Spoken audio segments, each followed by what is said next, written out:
And now, streaming live from the Newman Library Athenaeum on the Blacksburg campus of Virginia Tech, it's Vox Humanities Conversations with your host, the director of the Center for Humanities at Virginia Tech, Dr. Sylvester Johnson. I'm Sylvester Johnson, and this is Vox Humanities Conversations, a live streaming program from the Center for Humanities at Virginia Tech. As with all productions under the Vox Humanities media imprint, the Conversations initiative places its focus on the advancement of human-centered knowledge. We do this by engaging with experts and scholars whose work explores human life and culture through a critical lens, and that serves to enhance public understanding around the impact of social disparity in a complex world. What makes Conversations unique is an emphasis on sharing stories that connect us to the humanity within the humanities.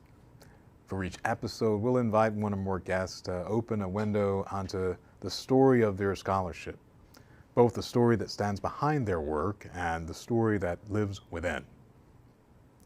Rhythm is something that many of us take for granted. It's essential to how we live. Our bodies, for instance, have what's called biorhythm. Rhythm is probably most familiar to us, however, as a feature of music. Our guest today, Scott Hanenberg, is an expert in the study of rhythm and groove. Welcome, Professor Hanenberg. We're so glad you can join us today. Thanks for having me. Great to be here. Yeah. So let's begin with you telling us what you do here at Virginia Tech. Sure. So I teach music theory at Virginia Tech, and my research, like you said, focuses on groove and rhythm, these aspects of time and how time works in music. I teach, we have an undergraduate music program here, so I teach part of the core curriculum that all of our music majors work through, and some upper-level electives that our juniors and seniors get to engage a little more deeply in certain musical topics. Oh, that's great. So I've been eager to have this conversation with you because of some of the really fascinating aspects of music, and I'm wondering if we could have you start explaining some of your work by just explaining groove and rhythm and what those are and how you understand them to be distinct. I think it's fair to say publicly most people have an idea of what rhythm is. Yeah. And you're specializing in the study of this. So what are some of the things that might seem obvious to most people and that might not seem obvious, and what's the distinction between these? Yeah. I think, rhythm is one of these great words, right, that we use to mean all sorts of different things. Like we'll talk about the rhythm of the seasons as they change over the year, or like you said, biorhythm in the body, or the rhythm of my daily routine.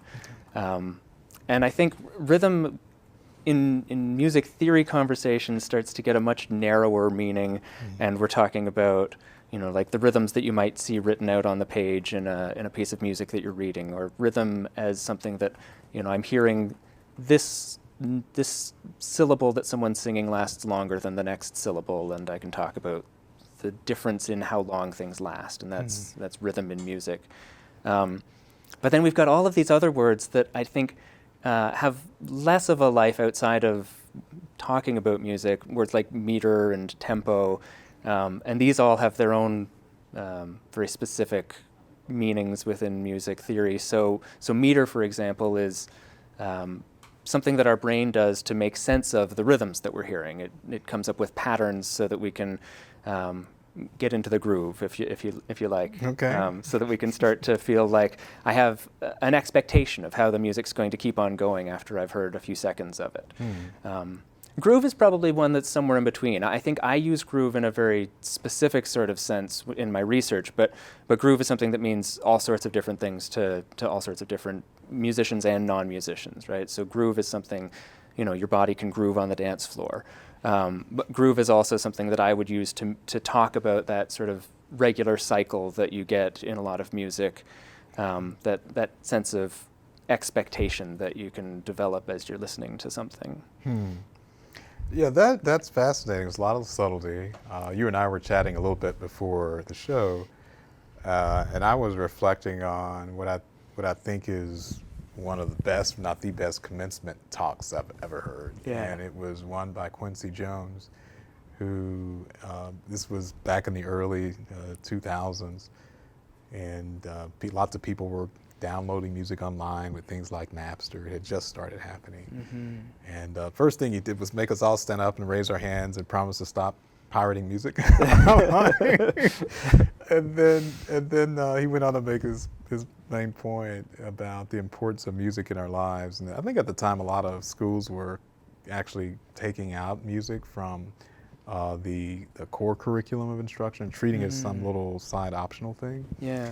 But he was saying, he said, we don't even know what music is. It does all these things to us.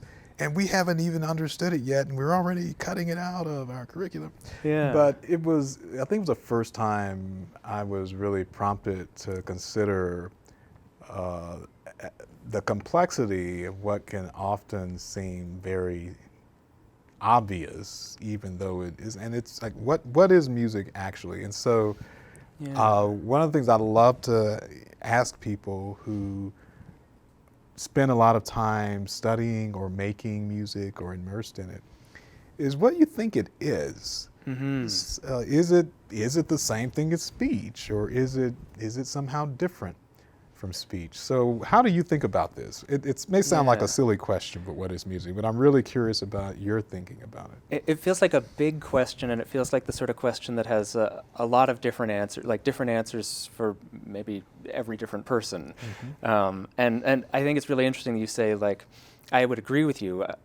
A lot of folks have a very intuitive sense of what music is, or how I engage with music in my day-to-day life. I'm going to, put on music that I feel a certain way about when I'm going to the gym, and I'm going to put on a different kind of music when I'm just relaxing at home. Mm-hmm.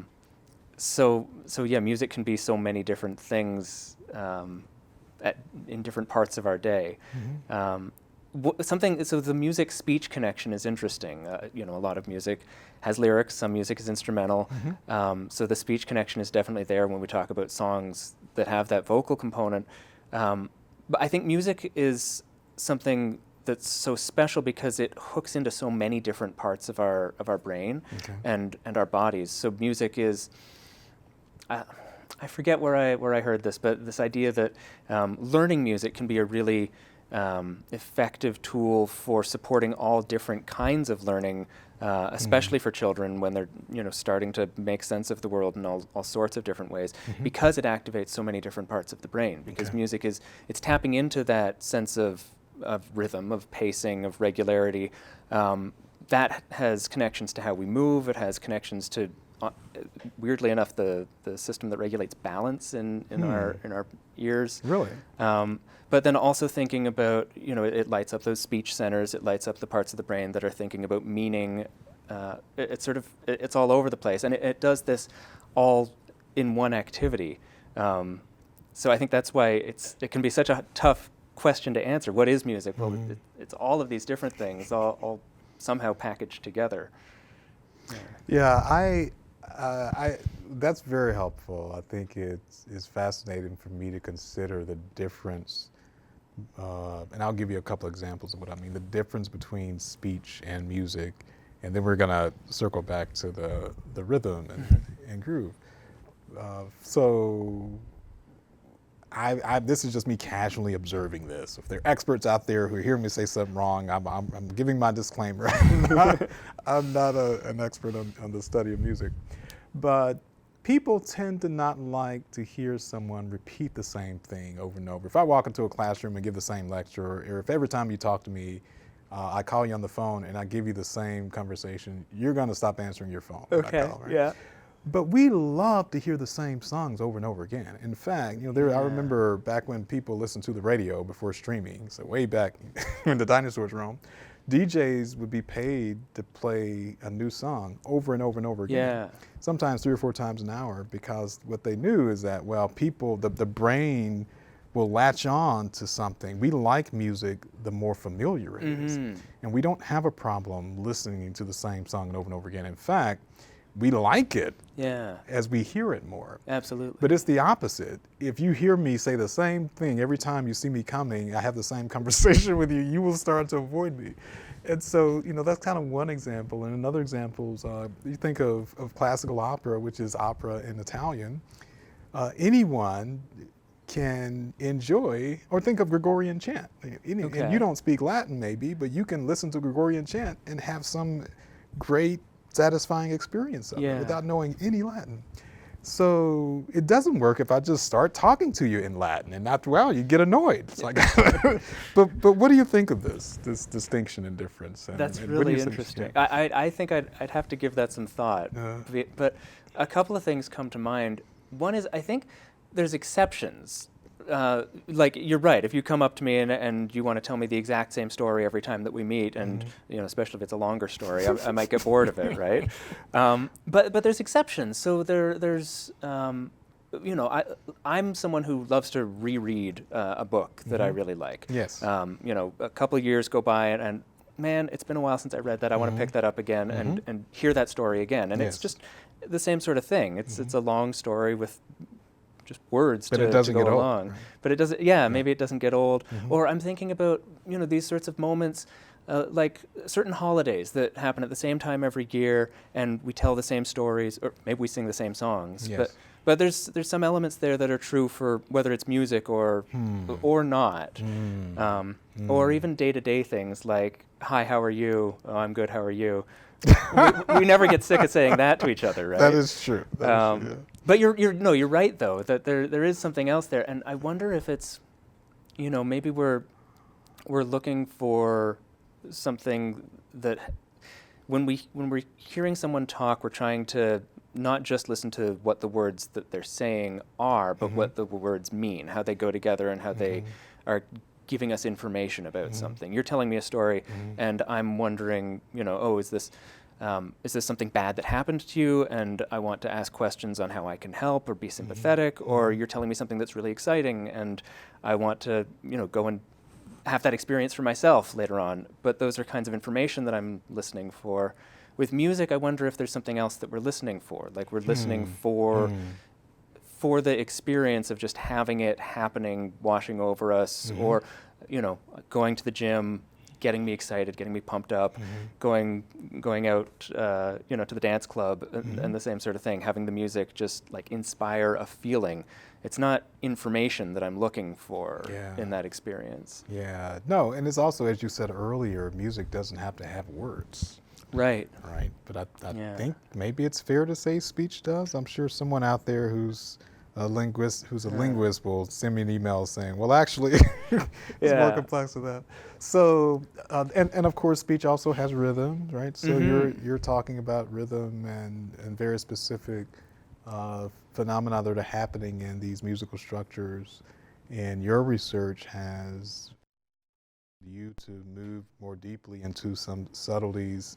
The distinction between doo-wop and ballad rhythms, for example, is something that you have been working on. Can you explain that as an example? Yeah. What is that distinction? Yeah, it might be a bit of a winding road to get into it, but for the uninitiated. The doo-wop ballad thing is coming from a project where I'm looking specifically at music that we could count in 3. Okay. I'm going to be moving my arm a little bit because I'm used to thinking about musical meter as having this pattern of stresses, and sometimes you'll see a conductor moving their arm to help folks follow along. So if that's no, that makes sense. It's the slipper or the boot. Right.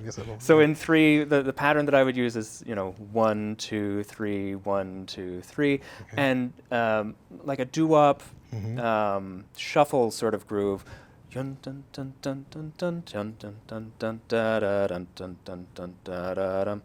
got that 3 moving quite quickly, right?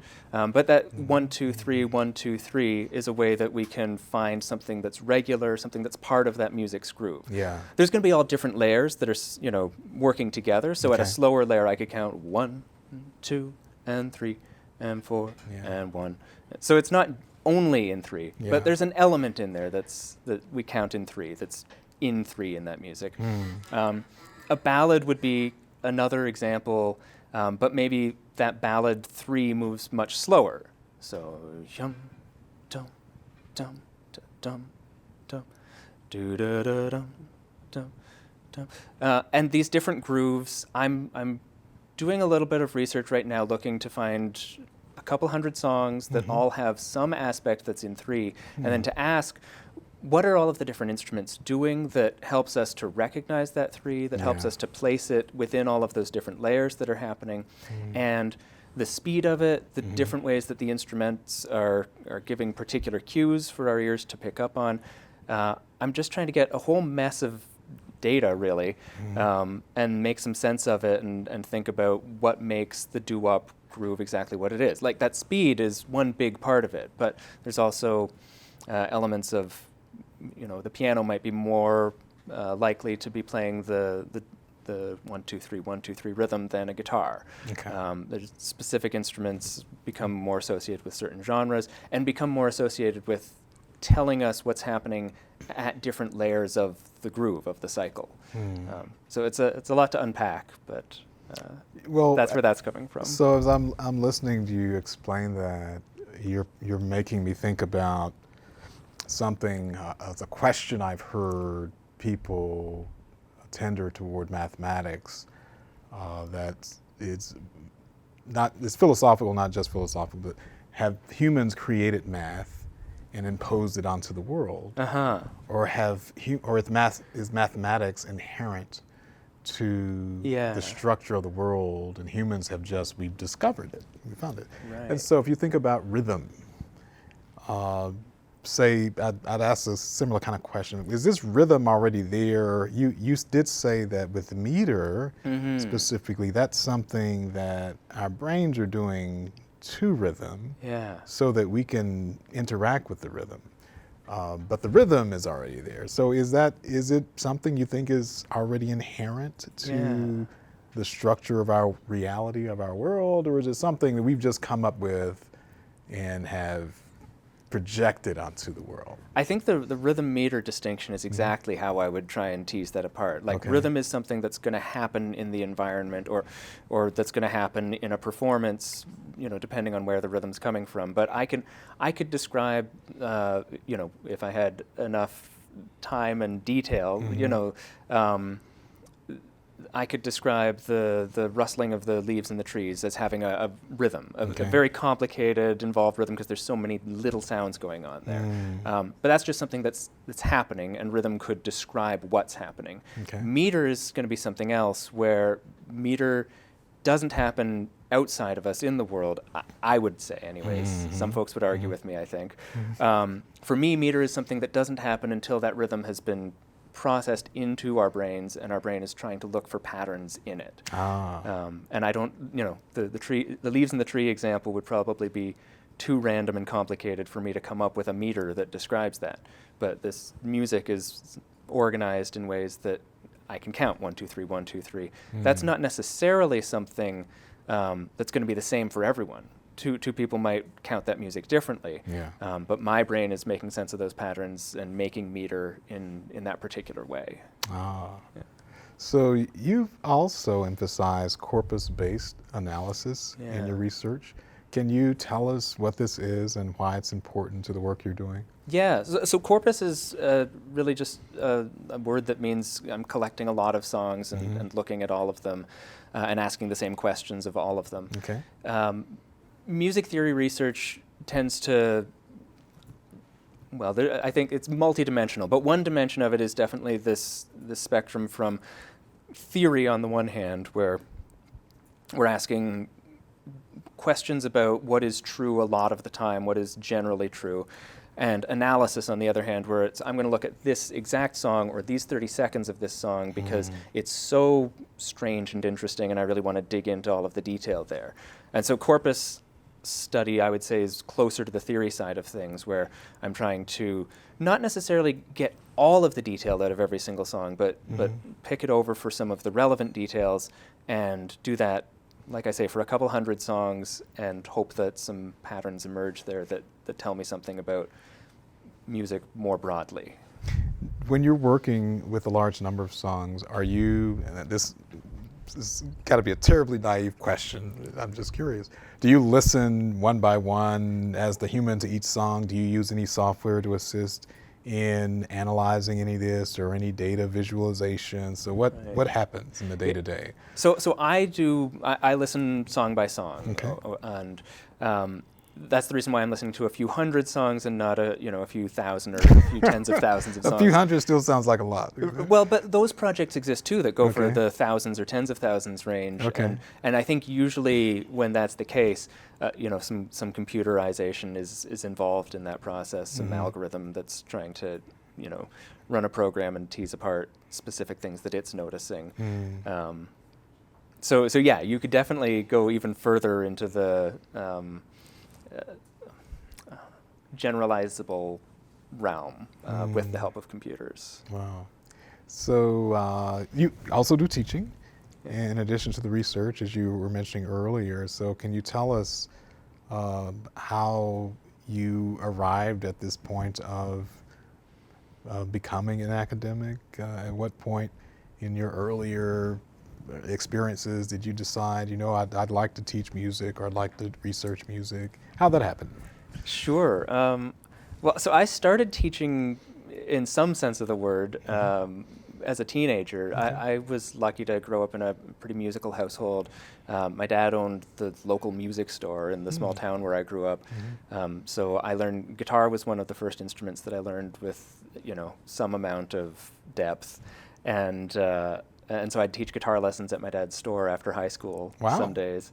Which was a terrific experience. And I think that experience, I really enjoyed getting to share what I knew about music, what I knew about the instrument with other people. And so went off to university and after the undergrad ended up working a little bit more in sound recording for a little while, but was missing the teaching element of it. So that's when I decided to go back to grad school.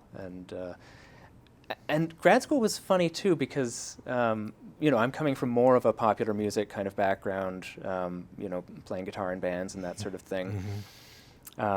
But the university music scene that I went through for my undergrad, for all of my degrees, was very geared towards classical music. Okay. So something that's really exciting for me right now is that in our classrooms at Virginia Tech, in our music theory classrooms, and this is starting to happen, all over the place, not just here. We're looking at a lot more different genres of music. We're not just limiting ourselves to this old museum piece type of approach to teaching music that we're talking about jazz, we're talking about rock, we're talking about all sorts of different genres now. So that's been really exciting for me now that I'm at a stage where I get to have a hand in making decisions about what we're passing on to our students to get to teach music that historically in the university setting hasn't had as much attention. And when you were working, I was thinking as a sound recorder, did that have any influence on what emerged as your attention toward what is now a specialization in your research that's looking at rhythm, or was it something else that led to that focus? That's interesting. I think sound recording has had more impact on my teaching. Like I also teach some audio technology classes here. Okay. We were talking about microphones earlier today in my intro to music technology class. Huh. So that's definitely also a fun thing to get to work on with our students. I'm not sure that it comes into my research as much. I think it's something that if people want to learn about sound recording and about the technological aspects of music production, they'll more often go to industry journals and they'll go to even popular press magazines about sound recording and that sort of thing, or magazines, what am I talking about? Like blogs, right? So that seems to have a different arena where those conversations are happening. I think it would be cool for music theory to start tackling some of those issues, but I think so many people who are teaching music theory came up through the playing an instrument side of music, not through the recording other folks playing. So yeah, I think there's still a bit of a divide there in terms of where people's expertise is and how they match up. And you were mentioning some of the teaching that you've done and some examples of courses. Can you tell us more about the courses that you've offered students? Sure, yeah. So closest to my research interests, just this past fall I got to teach a course that was just called Rhythm for the first time, and that was terrific. We got to not just read chapters about how rhythm works in all sorts of different musical traditions, a lot of them sort of North American popular music, but also looking at music around the world and how rhythm has its own expressions, and sometimes things that we think of as very fundamental to rhythm aren't always true of all musical traditions. So give us an example. So, for example, what I've just been doing, counting with a 1 at the start of every cycle, this idea that there is a cycle that has a beginning and then it goes through itself and comes back to the beginning. Not all musicians, not all musical cultures think about there being a beginning point. Some of them just think about the cycle that is endless and continues, and it does have the moments that repeat, but there's no one point that marks the start. Interesting. Okay. Yeah. Which is, I think, especially if you grow up in a culture that reads music with a time signature, you see the bar lines dividing these things up, and there's this very physical way that time is marked out on the page. And I think that's part of why we think of that's the start of something, Interesting. Okay. every new bar. Yeah. But when you're not looking at music that's barred out like that, it's easier to have a more flexible approach to how that cycle works.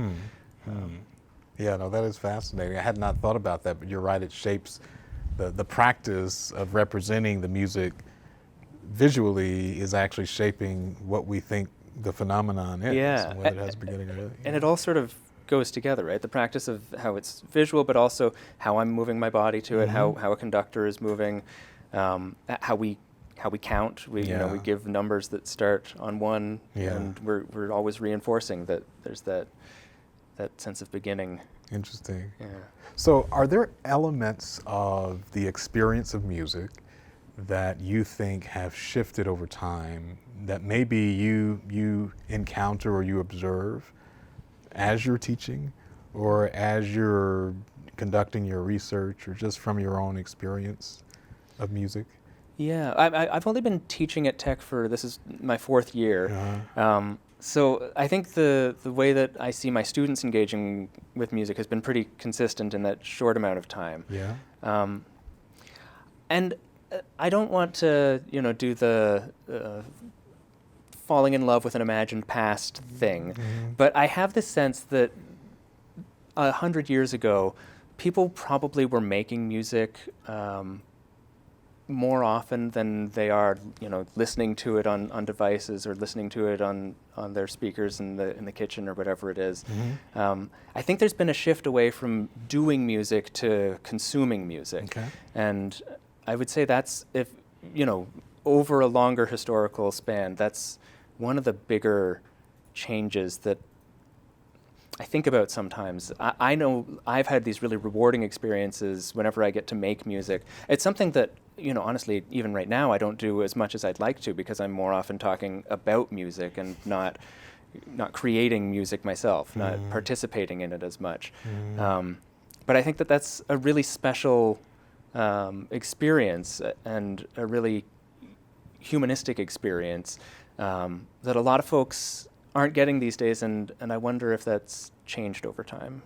No, it has certainly become easier, as you say, to consume the music, to listen to it because of all the things that we have now. Yeah. From the the radio to the streaming services. If you have a smartphone with you, you can listen to most of the things, if not everything, most of the things that you might want to listen to. Yeah. When you want to listen to it. And so you don't have to make it. You don't have to play it. And it's easy to discover things that are brand new to you, too. That is very true. Whereas I think there was a time when, if you had an idea of something that you hadn't heard yet, your option was make it yourself, right, or go without. Yes, that's correct. That's right. Fascinating. So before we go, I'm wondering if you can just share with us what you find to be most rewarding about the work that you're doing. Yeah. Sure.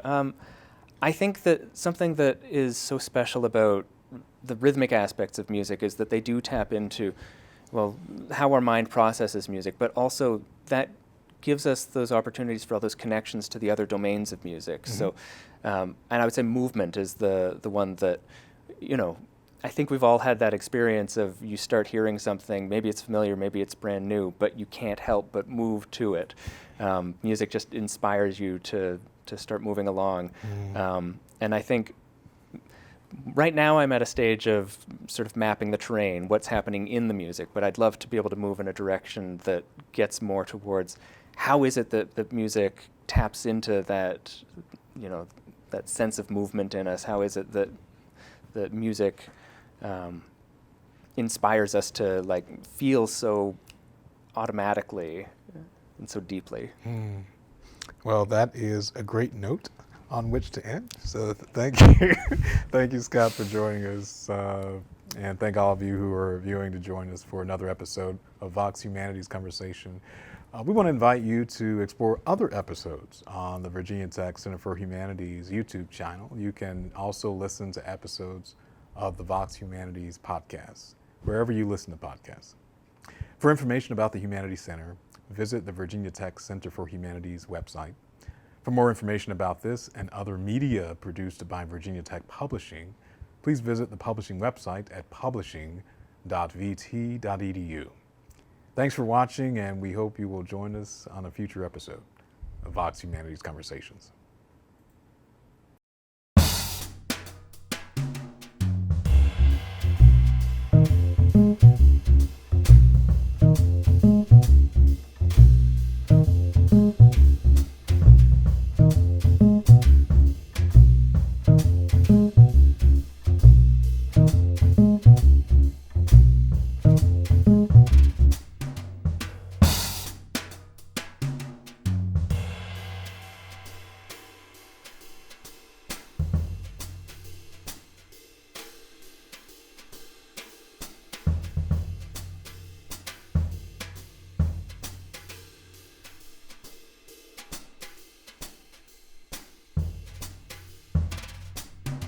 Thank you.